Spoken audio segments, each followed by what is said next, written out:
Bienvenue sur Africa 24 dans cette nouvelle édition du QG News. Voici les titres de l'actualité. Le Burundi a un nouveau médiateur de la République. Edouard Nduwimana a été élu ce 21 novembre pour un mandat de 6 ans non renouvelable. Forum africain d'investissement et d'affaires, l'Algérie organise la rencontre du 3 au 5 décembre 2016 avec pour objectif booster l'intégration économique de l'Afrique. Et puis au Gabon, la tropicale Amissa Bongo se prépare. La plus grande compétition cycliste du continent se déroulera du 27 mars au 5 février 2017. Mais tout d'abord, le sommet Afrique-Monde arabe a débuté ce mercredi en Guinée équatoriale, un sommet qui se tient malgré le retrait du Maroc et de 8 autres pays arabes, à savoir l'Arabie saoudite, les Émirats arabes unis, le Bahreïn, le Qatar, le Sultanat d'Oman, la Jordanie, le Yémen et la Somalie, un retrait en raison de la présence de la République sahraoui. Il est le nouveau médiateur de la République burundaise. Edouard Nduwimana a été élu ce 21 novembre à l'Assemblée nationale. Le choix de l'ancien ministre de l'Intérieur suscite la polémique au sein de l'opposition. Gladys Mwamba. Polémique autour du nouveau médiateur burundais, Edouard Nduwimana. Élu lundi 21 novembre 2016 par le Parlement burundais, le nouveau médiateur de la République, Edouard Nduwimana, a prêté serment ce mardi 22 novembre. Il remplace Cheikh Mohamed Roukara, en poste depuis 2011, pour un mandat de 6 ans non renouvelable. Sa candidature a recueilli 106 votes pour et 9 contre avec une abstention sur les 113 députés présents, auxquels se sont ajoutées 3 procurations.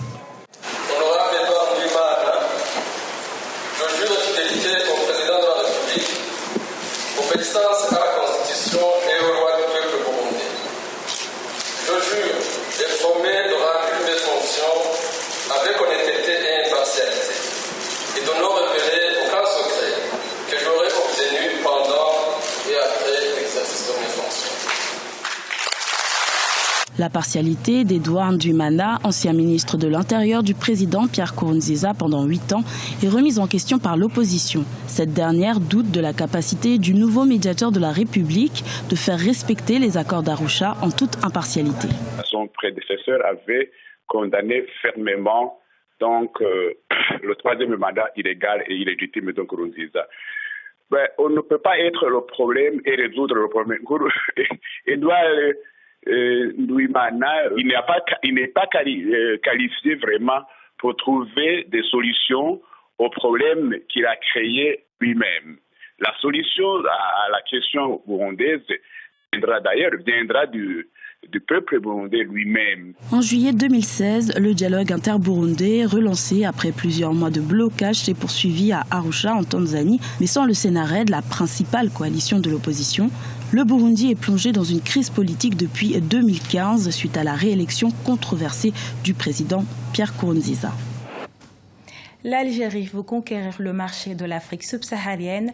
Affecté par la chute des cours du pétrole, le président Abdelaziz Bouteflika a impulsé une nouvelle politique économique qui vise à conquérir le marché africain, marché qui permettra au pays d'acquérir des revenus sur des produits hors hydrocarbures. Cohen Komdem.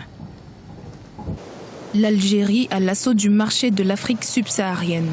Un forum d'affaires algéro-africain aura lieu le 3 décembre 2016 à Alger. Il s'inscrit dans le cadre de la nouvelle politique d'ouverture de l'Algérie vers l'Afrique, guidée par le président de la République, Abdelaziz Bouteflika. Ce forum vise à renforcer sa place sur le continent africain et à contribuer à son intégration, notamment économique. Cette stratégie de reconquête du marché africain a bien été amorcée avec le Mali. Le Premier ministre algérien Abdelmalek Sellal et son homologue malien Modibo Keïta ont en effet présidé la 12e session de la Grande Commission mixte de coopération algéro-malienne qui s'est tenue à Bamako, la capitale du Mali, jeudi 3 novembre 2016. Une rencontre qui s'est soldée par la signature de 13 accords de coopération principalement économiques. C'est aussi l'appel lancé dans le forum des chefs d'entreprise, qui est la principale organisation patronale algérienne, qui a toujours dit qu'il faut s'ouvrir sur le marché de l'Afrique de l'Ouest, d'Afrique australe, également centrale. Il y a eu même des rencontres qui ont eu lieu ces derniers mois au Sénégal,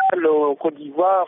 Il y a eu aussi la venue de plusieurs hauts responsables tchadiens, maliens, nigériens, mauritaniens. Les pays de l'Union européenne sont pour l'heure les principaux partenaires de l'Algérie, avec les proportions respectives de 49,21% des importations et 68,28% des exportations, notamment d'hydrocarbures. Une situation que l'Algérie envisage de réorienter en se tournant vers le continent. Avec sa politique de diversification de l'économie, l'Algérie souhaite exporter des produits nationaux hors hydrocarbures vers les pays africains pour trouver d'autres revenus. C'est un choix d'abord stratégique, politique, géostratégique pour l'Algérie. Maintenant, beaucoup de monde, des experts, les chercheurs, les journalistes, ceux qui s'intéressent au continent en Algérie ont toujours dit que l'Algérie devait se tourner vers son continent. Pour l'heure, les échanges commerciaux entre l'Algérie et l'Afrique subsaharienne sont limités et se quantifient à environ 200 millions de dollars par an. C'est pourquoi l'État algérien encourage de plus en plus les entreprises à user du FSPE, le Fonds spécial pour la promotion des exportations créé en 1996.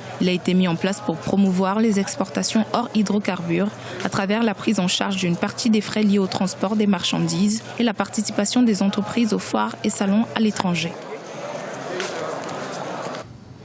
Et pour en parler, nous recevons Mehdi Bendimerad, vice-président du FCE, Forum des chefs d'entreprise en charge des relations internationales Algérie.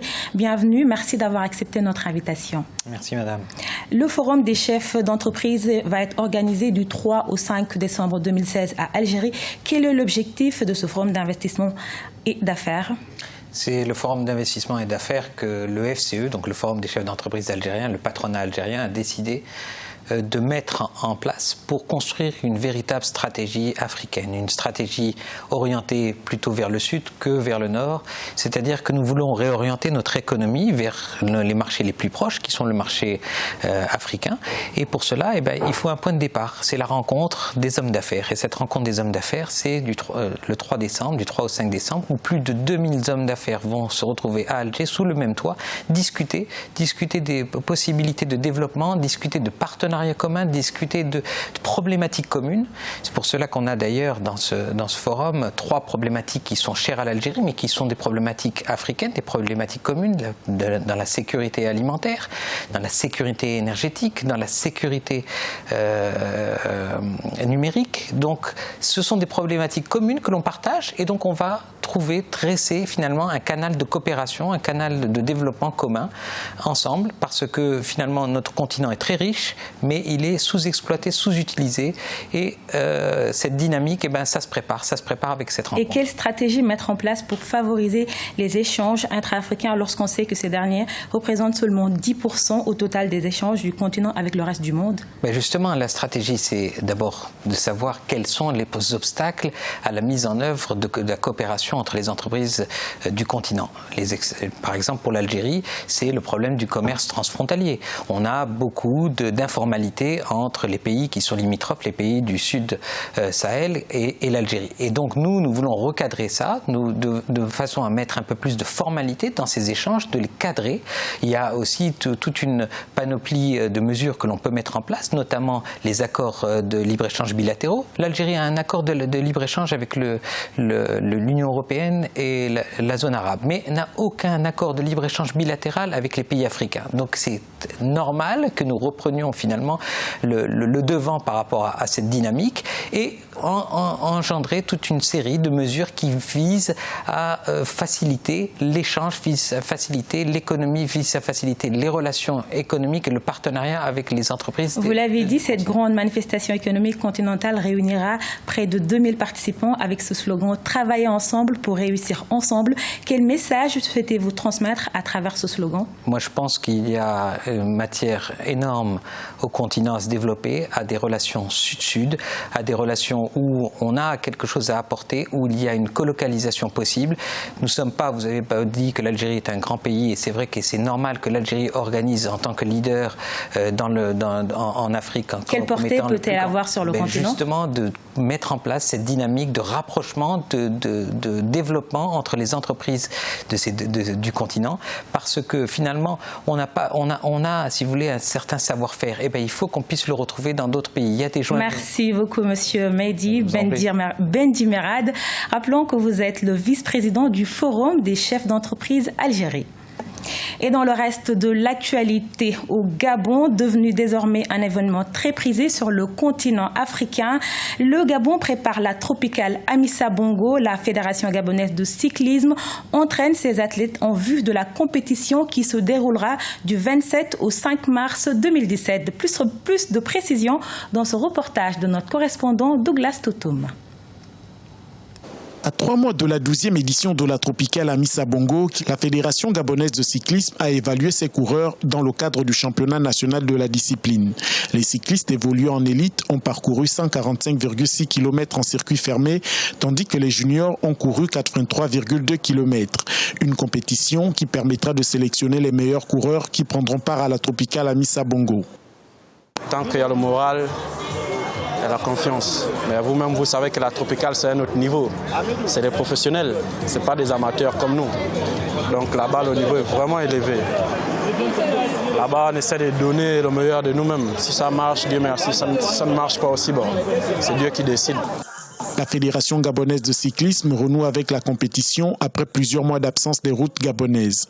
Pour le ministère de la Jeunesse et des Sports, cette reprise des activités de la Petite Reine permet de jauger le niveau des athlètes. Cette course nous aura permis d'abord d'observer la qualité des athlètes que nous aurons peut-être à mettre en compétition lors de la tropicale à Amissa qui s'en vient. Donc je suis globalement satisfait et le ministère de la Jeunesse est globalement satisfait. Le championnat national gabonais de cyclisme sur route catégorie élite a été remporté par Geoffroy Ngambanda. De son côté, René Khalifa Moulungi s'est adjugé le titre chez les juniors. Au total, 6 ligues pour 48 cyclistes ont pris part à cette compétition et 17 cas d'abandon ont été enregistrés. Ce journal a été réalisé par l'ensemble de la rédaction. Nous vous remercions pour votre fidélité. Dans un instant, une nouvelle édition de l'actualité sur Africa 24.